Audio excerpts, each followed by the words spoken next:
All right, Mike, welcome to Unsupervised Learning. Hey, thanks for having me, Daniel.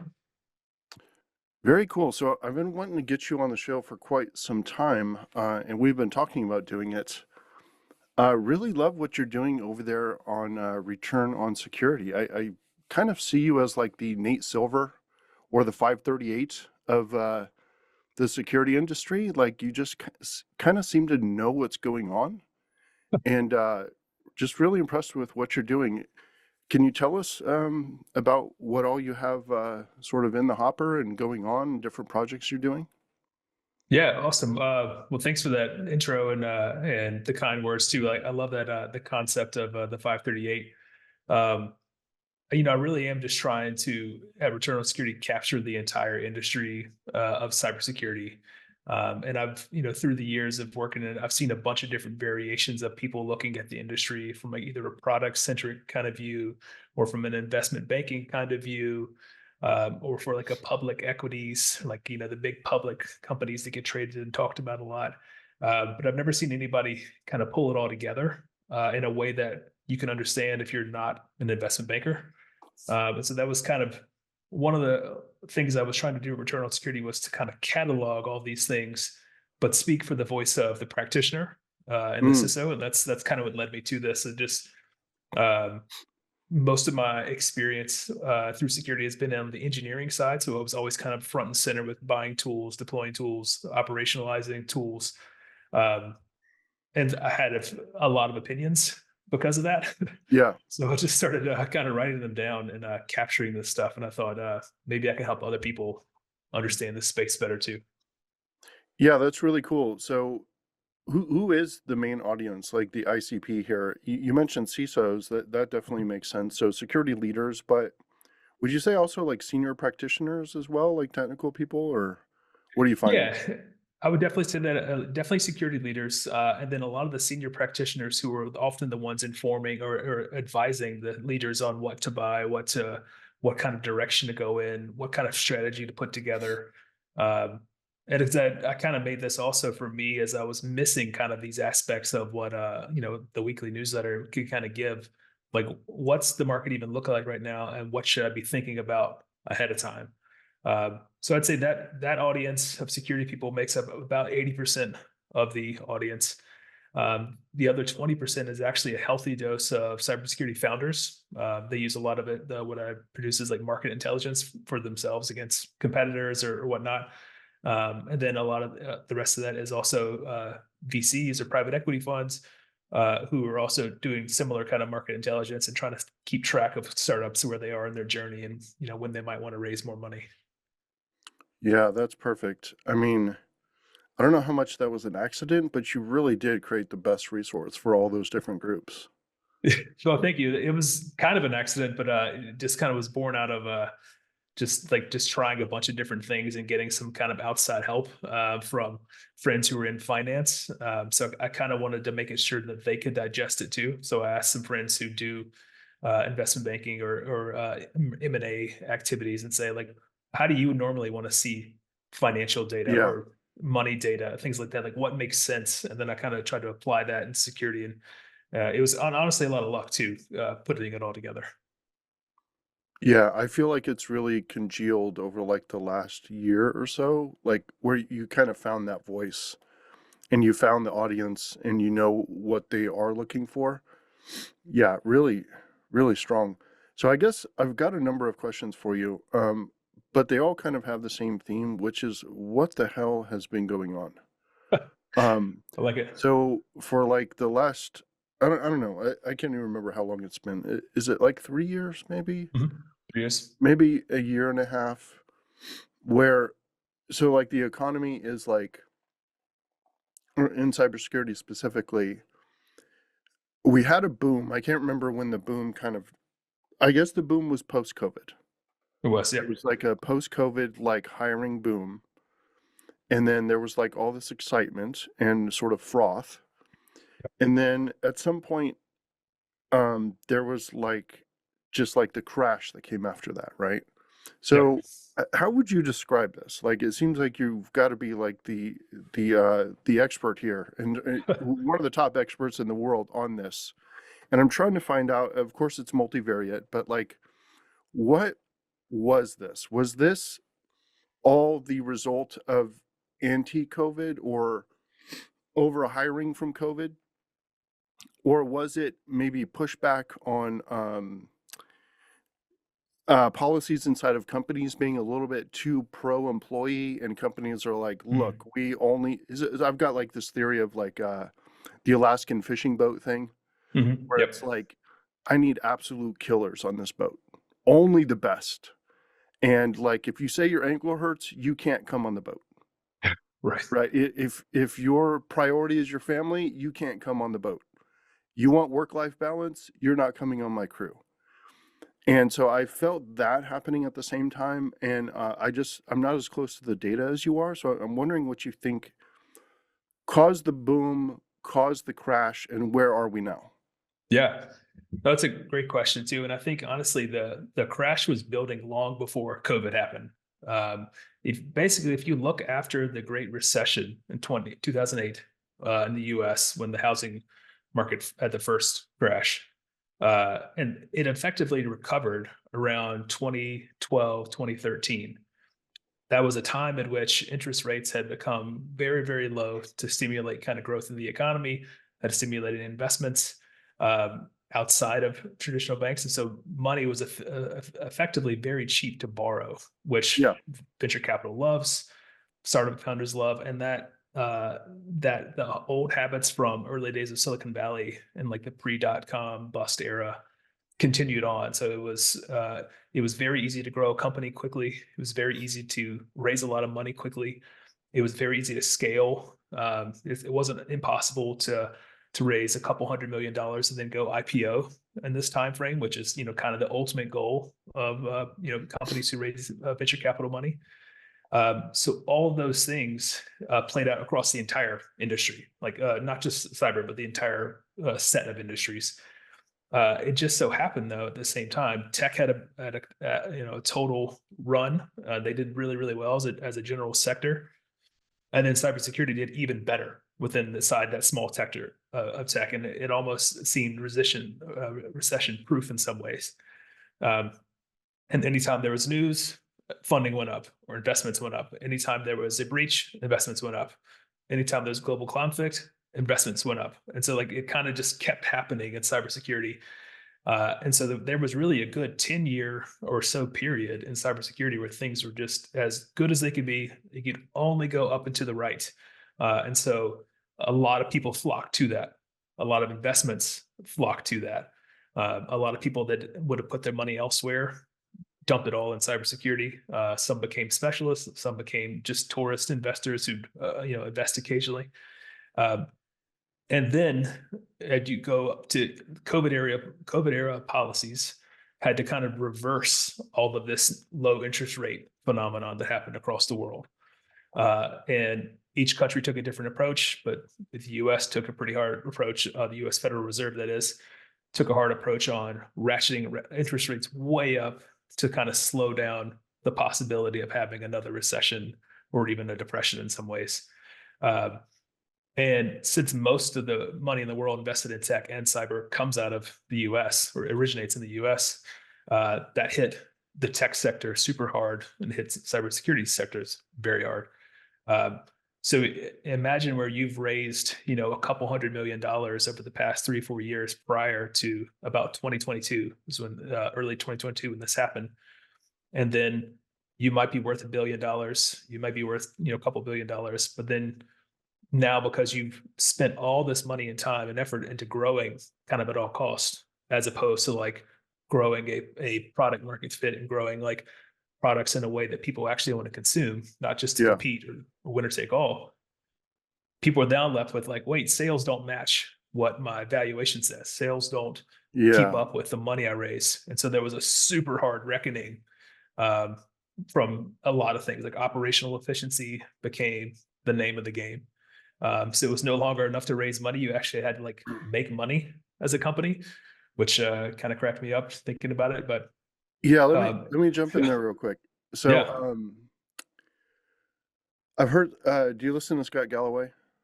I have before. Yeah. Yeah, yeah. So he talks about this a lot. That how I'm not sure he says it like this, but there's essentially like two phases or two different vibes that a company can be in, which Mm, is like this kind of like a fantasy phase where you disconnect fully from the underlying financial fundamentals.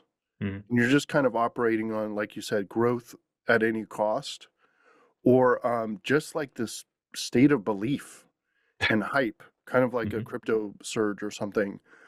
And it has its own gravity and it takes on its own form. And he said the same thing you just did, which is at some point, there is a reckoning. Eventually, you're going to get back to somebody. Maybe it's like the replacement management team. They come in and they're like, "Hey, let's do something crazy. Let's figure out how much money we're making and how much money we're spending." Right. um, so this is really interesting. So you have an underlying economic thing, which is kind of the biggest. Yep. Then you have maybe related to that, you have this transition of a lot of these companies going for that other style of company where it's Yep. not super tied to the product itself. And I think Scott calls it like the fundamentals, market fundamentals. Mhm. And then you have COVID in addition, which is another disruptor. And it sounds like all those sort of combine and to form the buildup, but also to form the crash. Yep. I think that's a great way to Interesting. think about it. And, it also, you look at broader tech kind of plays that happen. So largely tech sectors copy, like people in the or companies in the tech sector copy each other. If Facebook or a Google or a Microsoft makes a move to reduce headcount, many of them follow suit, the other big companies, and then companies start reevaluating. Maybe we should do that too. Maybe the Yeah. investors certainly come knocking and they say, "Hey, wait a second, shouldn't you be more profitable or more operationally efficient? Let's drive that cost burn down." And so that also added into the effect as well. Yeah, it feels like both of those are super contagious. The um Yes. the getting away from fundamentals is super contagious and the hype. And then the returning to fundamentals is also equally contagious. Everyone's like, "Hey, what are we doing?" Like I'm talking to Chuck and Sally over here and they're both saying we should get back to the books and we should absolutely do that. It's like fashion trends almost. Yeah, that's a good way to think about it too. Like what's in vogue versus what's not. And a lot of it, as much as people want to you believe that like the market is based on data and science and hard proof, a lot of times, a lot of it's just feeling. Like even investments are a lot of feeling a lot of times, which is why not all investments, most investments don't return any money. So like that's there's you can't predict some of these things, so you have to go with a bit of underlying feeling and gut, and so that is contagious as well. Mm. Yeah, interesting. So, what are some of the other trends that you're seeing that you're sort of tracking that you find interesting? So right now, I think we've had a little bit of a rebound effect because there is it's a kind of a macroeconomic phenomenon where people expect things to get better, and so if they expect it, it does get better. It's a strange like chicken and egg concept, but uh, there is a bit of a rebound. I've noticed that 2024, even these first 12 weeks, is already almost as good as 2023. And even though there's been less transactions, there's almost the same exact amount of money. So there's fewer transactions happening, but they are more profitable each time, or more revenue is or more cash is exchanged hands each time.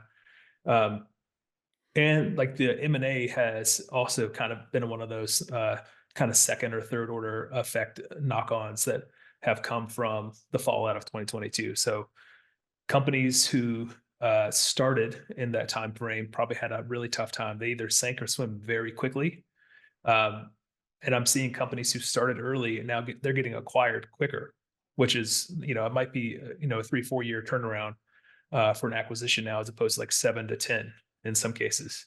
So I think that is interesting because the underlying premise there is like companies either need a lifeline because they can't survive and actually make sales themselves, and they need like to be absorbed or acqui-hired into a larger company, um, or they just have something that's so good that larger companies like can't iterate or can't innovate without it. And so they buy it up real quick to try to get it off the market and try to stay relevant with the other large companies.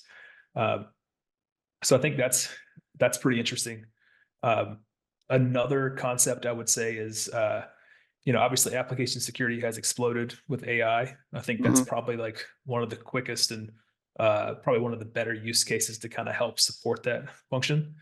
And it feels a lot more tangible than an autonomous SOC agent or like a replace your SOC analyst like levels 1 and 2 with a an all knowing agent. It may come there that way eventually, but I think the shine has worn off of the first level of AI security or security for AI companies.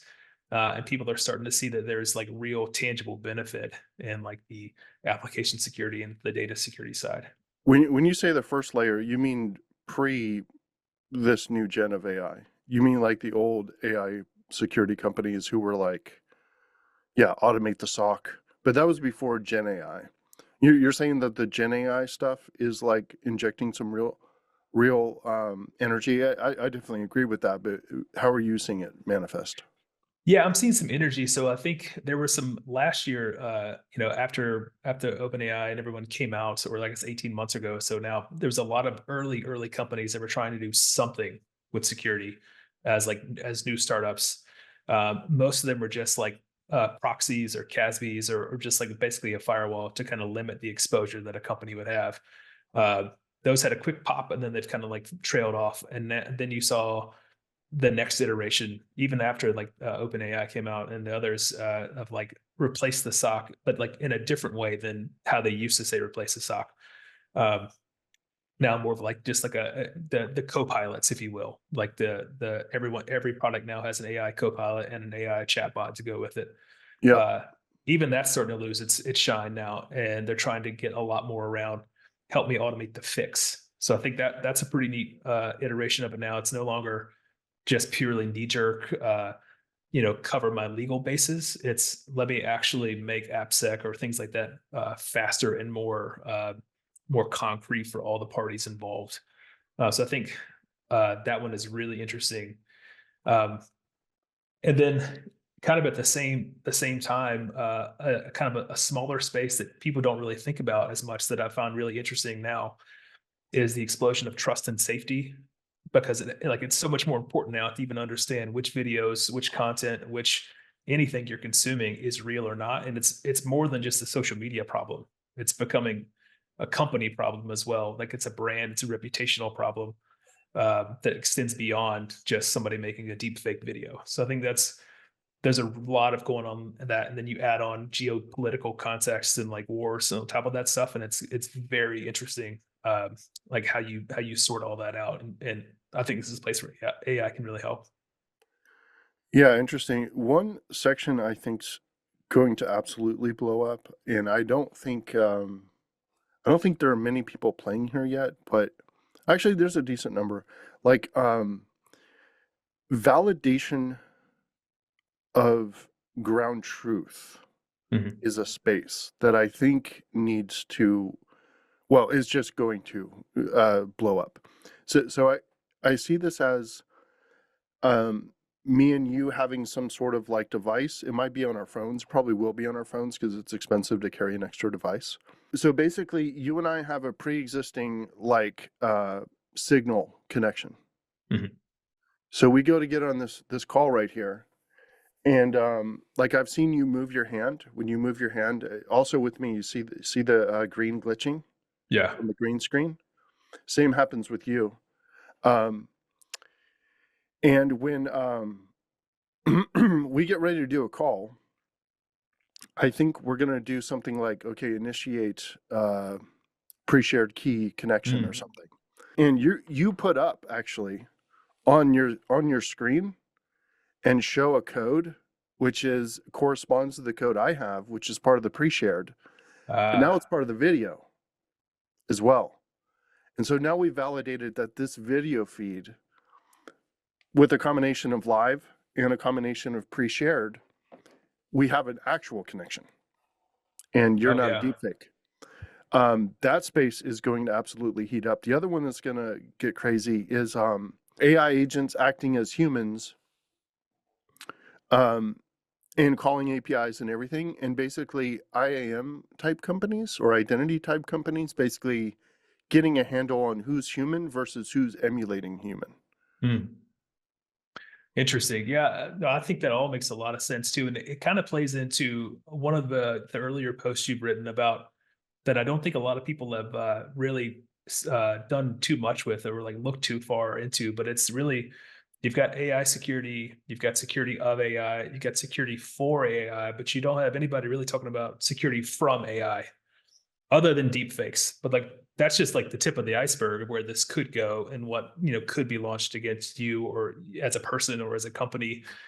So I think that space obviously it'll include misinformation and disinformation kind of signals, but there's got to be more than that. Like what else is being undertaken against me from a personal, like an OPSEC standpoint almost. Um, so I think that space is going to just going to, as people get more attuned to this and they get more paranoid, I think that's going to become have a greater impact on the world of privacy than privacy or regulation ever will, if that makes sense. Yeah. Yeah, I think that's right.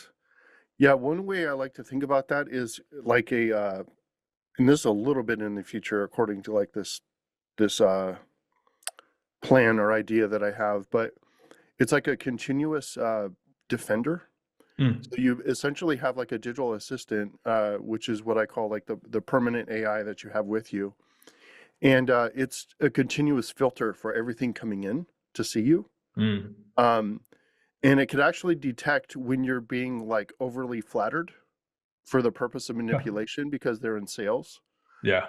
Someone's like, "Oh yeah, that outfit looks really great on you. And by the way, I love that talk that you gave. I especially love slide number 7 from Right. your talk in Berlin." And suddenly you're like, "Oh wow, I just feel really cool." And then they hit you with the sales pitch, right?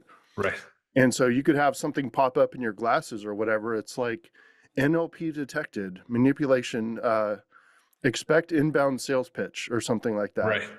Or if you're getting like this really threatening language that's coming at you, it might actually just rewrite that for you.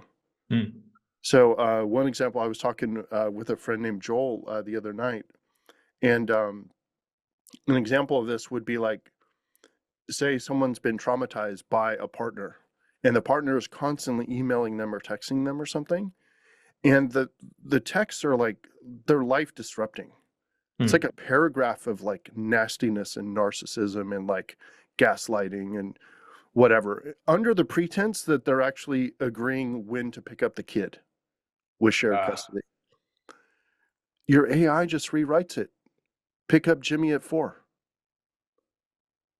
The whole Interesting. paragraph is gone. It just leaves the content. So it doesn't, it strips out all the triggers and everything. So I think Personal that filter. AI filtering thing is really powerful. Yeah. Well, that makes a lot of sense. And it kind of plays into the whole like personal digital sovereignty and like being able to control that aspect of you online and offline. That makes a lot of sense. Yeah. Yeah. And the other one that I think is really interesting is like, we're going to have to validate true content. This one I've not seen a space really heat up yet with either, and maybe because it's just so hard. But essentially watermarking Hmm. and validation, like trusted feeds, so that for example, I love UFC stuff. I'm all into fighting stuff. So Hmm. when I watch fight videos now, I'm having this really weird experience where I'm having fight videos narrated by Joe Rogan, and I'm like watching the fight video and I'm enjoying it, and I'm like 3, 4 minutes in before I finally catch some weird word. And then I realize for the entire 4 minutes, Joe Rogan is a multimillionaire. I am on a very small YouTube channel. Hmm. He didn't come to this channel and narrate this. Interesting. This person went and selected all the clips, and he just got the voice. He wrote the script, or maybe even AI wrote the script, but it's all being said in Joe Rogan's voice.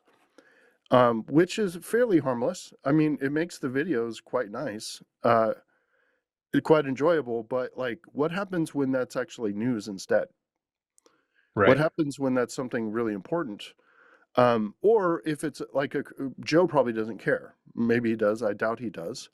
But a lot of Hollywood celebrities actually would, and definitely Mhm. government officials really would. So that thing should either have a fake symbol or lack an authentic symbol. Right. Whereas the official symbol coming out of Rogan's feeds should have the symbol, right? Or lack the Yeah. fake symbol.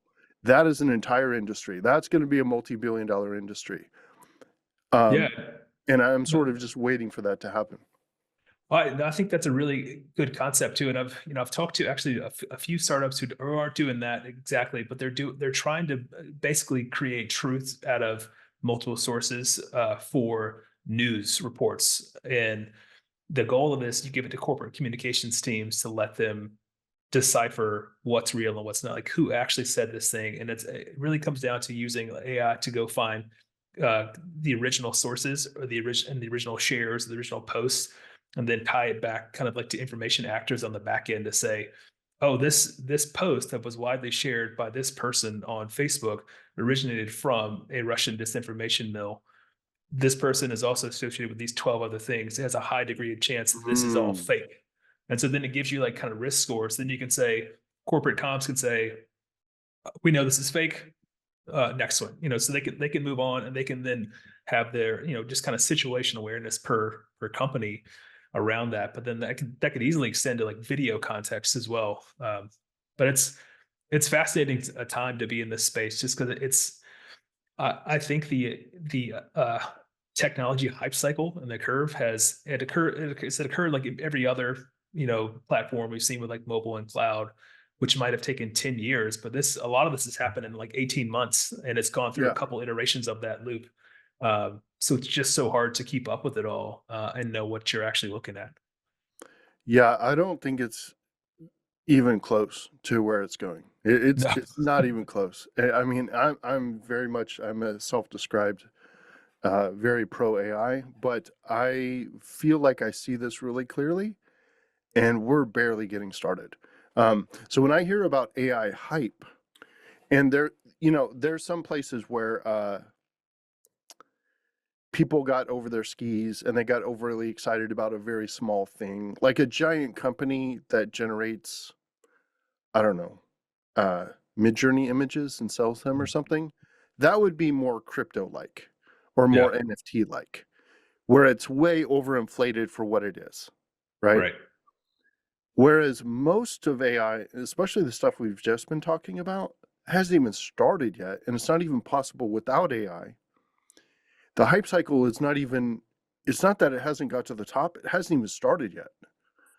And that's Yeah. not counting for like the real core stuff where all of your entire corporate data is inside of a data lake that AI can see.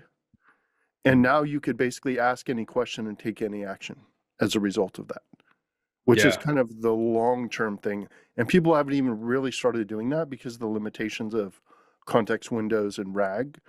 It's like that's all still building up. There's a few hype phases that are kind of really small and inconsequential, but the ultimate S curve of AI, I think, is just starting. Yeah. No, I totally agree. And I think, it's one of those things you can't even imagine it because we didn't even imagine generally available AI on your phone like Yeah. 18 months ago. At least the average person didn't. Yep. Um, and now the average tech person like uses it multiple times a week. Um, and even the average non-tech person is starting to at least know what it is in general, which is pretty impressive. But yeah, we're just kind of scratching the surface on what's possible there, which I think it's going to take kind of like a step function to get that next level of AI security kind of realm. Every investor I talk to it has that as part of their core thesis now. They have to do AI some variation of security because nobody knows where the rocket ship's going, but they know it's a rocket ship, so they want to latch on in some way.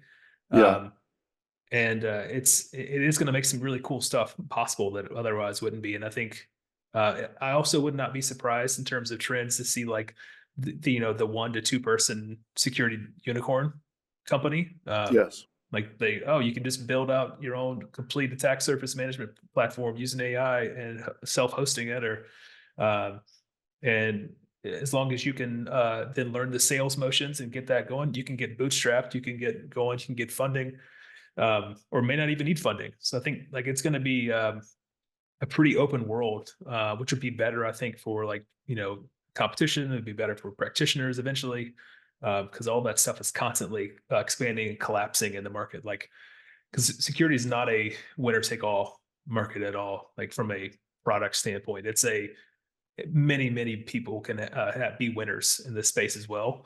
Um, Even if some of the players are trying to act in a zero sum way, like there's not a singular like dominant player across all fields. There's like pockets of dominance across multiple fields. So I think it's just going to make that bubble even bigger, and maybe more challenging for practitioners for a while. I hope I can help with that with turn on security, like make a little more sense of that. But um, it's going to be interesting.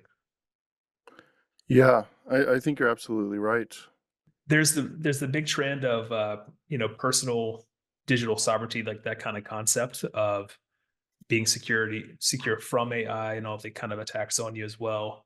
Um, there's going to have to be some more iterations around improvements in AI security in general for it to be like the next iteration, for it to be beyond just like I think a lot of what we've seen right now has just been adding AI to existing capabilities as opposed to AI creating the new capability. Mm, So we're not quite there around that curve yet. And then once whoever makes that next step is going to like do really well. Um, but it's obviously there's a context and there's a data problem that it just expanded now with AI, um, because more AI means more cloud workloads, means more attack surface, means more configuration mismanagement. All these things are just have expanded. Like you said, AI exaggerates the thing, or highlights the thing. It isn't the thing. yeah. Yeah, I like what you said about a single person company launching and getting really big, because you mentioned like as long as they can learn the sales motion. Well, what if they don't have to because they just hire an AI company Yeah. that's automated sales, right? And then you hire a company that's automated support. And then you've got automated like EAs. So you've Hmm. got like your personal assistants. Basically, all of your company infrastructure is kind of mostly outsourced service companies that are AI based. And then you basically have like yourself, a co founder, and maybe one or two people. Yeah. And maybe it's just you and like one person. I would say it's probably one of the smallest versions. I'm sure there will be actual single founders who make pretty big companies as well. Altman's been talking about that as well. They the first unicorn, one person. Yeah. Um, so I think that's very possible. What about the balance of private equity, VC versus startups? Like, I feel like this last down period. Mhm. Oh, by the way, what are the years for these periods? 21, was that the start of the down? So 22 was like the start of the down, basically. Okay. Yeah. 22 was 20. start of the down, 23 was down, and Yep. 24 we're starting to see the uptick. Bit of a rebound. And 2021 in late 2021 had a few signs of distress, but not like no one thought the Fed would raise the rates so high Yeah, or keep on raising it. And like so that it just kind of had like an iterative effect there, and just like kind of kept making things worse. right. So 22 and 23, private equity did really well because they're swooping in, grabbing things, right? Yep. And VCs did not do so well. Startups didn't do so well. And now there's a whole bunch of companies that are kind of sitting out there. They've been growing slowly and they're kind of large and bloated. Hmm. I'm sure you've seen a bunch of these, and they're just kind of like stagnating, and every time they have to go to investors, investors are like tired of hearing from them, and they're like, Yep. you got to do something. Like, I've heard the same thing. You're not growing. It's not super exciting. Um, what does this look like as things start to boom now? And I think it's going to accelerate, but who knows? But as it starts to boom, who starts to benefit? I guess the private equity benefits if the stuff they bought cheap starts to be worth more. That's Right. pretty obvious.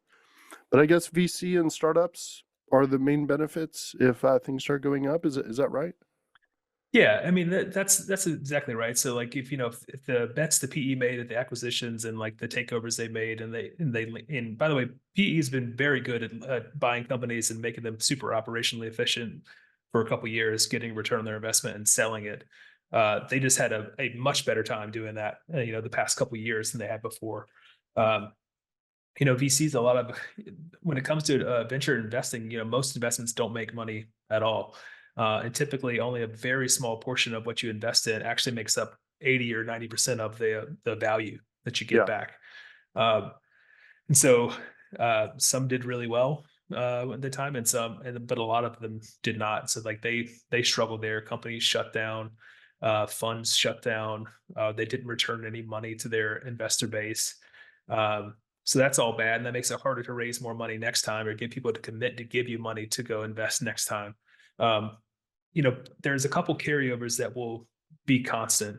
Um, we're too close to when operational efficiency was the king to go away from it now. So it's like, yeah, we might be bouncing back, but you got to be a lean bounce back. You cannot be overinflated. Yes.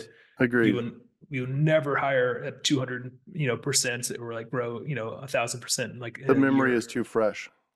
Yeah, it's too fresh. Like I think we have to have another 4 or 5 years of like a bull run for them to say, yeah, forget that. Let's just go big again. And like, but you also have to remember at the same time, the goalposts have been significantly moved on both ends of the spectrum. So now you have to have less people be operationally efficient and burn less cash. So that's bottom end of the spectrum. At the same end, if you want to go public, it's a lot more higher barrier now. So it's not, you can't just be a $1 billion valuation. You need to be $3-4 billion Mm, valuation. You can't just be $100 million in ARR, which used to be the magic number to make companies go public or at least start the roadshow. Now you need to be 200, 300 million. And so like the pool or like the narrowing of the pyramid is like gotten like even tighter now. So you have a lot more competition, which means sink or swim is like a lot more aggressive. And so that's why everyone has kind of been decrying, oh, platformization is finally happening in cybersecurity. Like we're finally going to have less vendors, which is will never ever be true. It'll just go through pockets of consolidation. I always like to explain it as it's more of an accordion. Like parts of it are open and like yeah. expanding, and parts of it are closed and contracting. But you're still like you're I making like that. music. You just like but it's not going to look like one company. Palo Alto is not going to rule them all, even if you want them to um, tomorrow. And like so, there will never be that one true.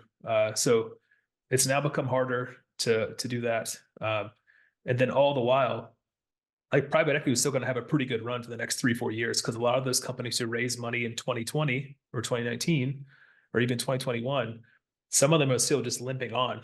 They may have a few more years of runway before they need to go private. Like they may have raised too much money. Like some of these companies raised close to, or more than $1 billion in funding, may not have anywhere else to go, and unless Yeah. like a Cisco or like Microsoft buys them. So either they'll die a slow death, or they'll go take they'll private equity will go shape them up and possibly dismantle them, possibly resell them. So there's a lot of more complexity now, I think, than there used to be in terms of like making a go of it. Yeah. Interesting. I really like your accordion thing. I think that makes a lot of sense. I do think platformization is absolutely a thing. I think that's like the permanent home for anything. That I used to have this thing where it was like idea, then application, then operating system. Mm. So it's like things move through that phase where it's like it's like a web app or a little utility or something, and then it gets brought into the OS and it's kind of absorbed. Yeah. The knowledge is now so known and understood that it just becomes part of the furniture. Right. But especially with AI, so I think one of the biggest things happening with AI is the fact that it's so much easier to start a company and actually be effective. Kind of going back to the whole unicorn thing, but forget about the unicorns. Like I'm about to launch a SaaS myself, and it's just me and like a dev, Nice. and it's a full SaaS, right? It's a full SaaS. It's like end to end, like, and there's a million people like me who are doing this because of AI. So that is the accordion, but the bottom of the accordion or whatever, the new ideas, the new companies, the new SaaSes that are out there for the platforms to pick and choose which features they want via acquihire Hmm. is going to be much larger, because I think the barrier to get in to be a startup person 5 years ago is way higher than it's going to be in 2 years from now. Yeah, I think that's true, and I think I agree with everything you said too. And I think the concept of bootstrapping or just doing it on your own with your friends and family support is going to become a lot more realistic Yep. than it used to be. Like you see this in other industries, but you don't really see it much in cybersecurity. Like maybe like think is like Canary is like kind of the only one I could think of that's truly like kind of bootstrapped. But like most it's hard to get behind that model. And I think, a lot of things that I've been trying to also help people kind of realize through return on security is that like, understanding like who the investments or investors are behind a given, company, you can kind of see like repeatability and like track records of success or like playbooks they use often. And you kind of say like, okay, I know that if it's going to, backed by this company, their goal is to be acquired by a bigger company. That Yeah. means if I invest in this now, it may not be here in 4 years, 3 years, or whatever contract they're trying to get me to sign. So I kind of need to think about that based on kind of where it's come from.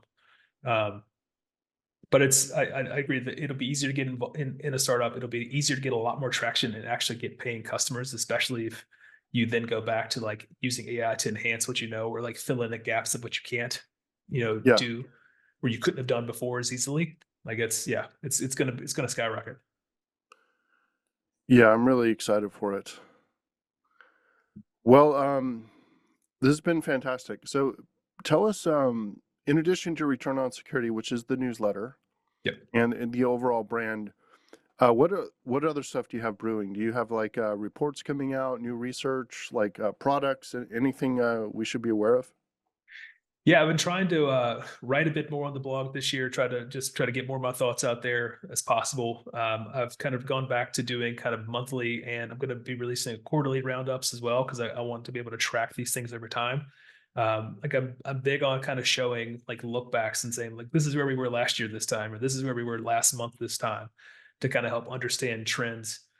So I'm just kind of really increasing the output of because I want to be a true resource. I want to be like the 538s. I want people to be able to use it and actually consume it. And um, also plan to do. I'd like to open source the data and have some data science people say like, all right, tell me what you can come up with. Like what is interesting. Like either run some models on it, run something, and let's see what ideas you come up with.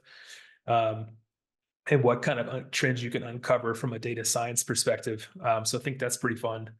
Yeah. Um, Yeah. I want to mention that's something that's super awesome about what you do. You have the data. You've been collecting this data in a very sort of manicured and um, detailed way and rigorous way this whole time. So you have this data set and you put out different products around it. Um, I love the idea of when I go to the site, I would love like a dashboard that is mm, very much like 538, which 538 really only spins up for like big elections. I'm sure it's getting yeah. big right now, but like I would just like to get quick narratives. Like remember the thing Mm, we talked about, okay, what was 2021, what was 2022? So what I would really love is like just explain the whole thing, starting 5 years before COVID. The thing that you did, You said, Yeah. look, we had this buildup of general economics. Then we Yeah. had COVID happen or whatever.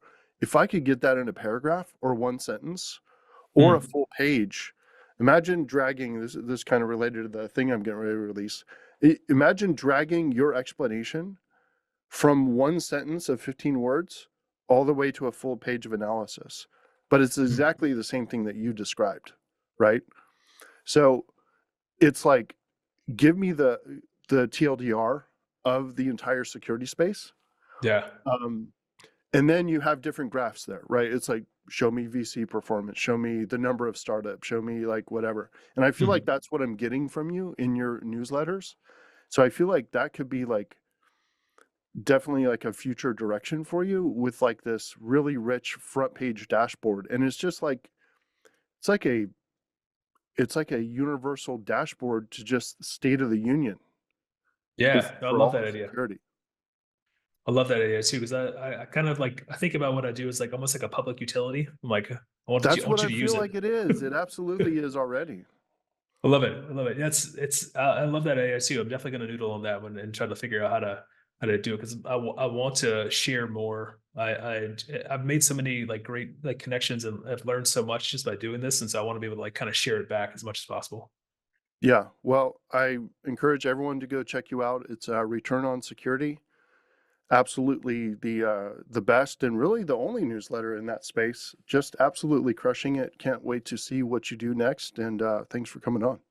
Awesome. Thanks so much for having me. It was great talk. All right. Take care. Thanks.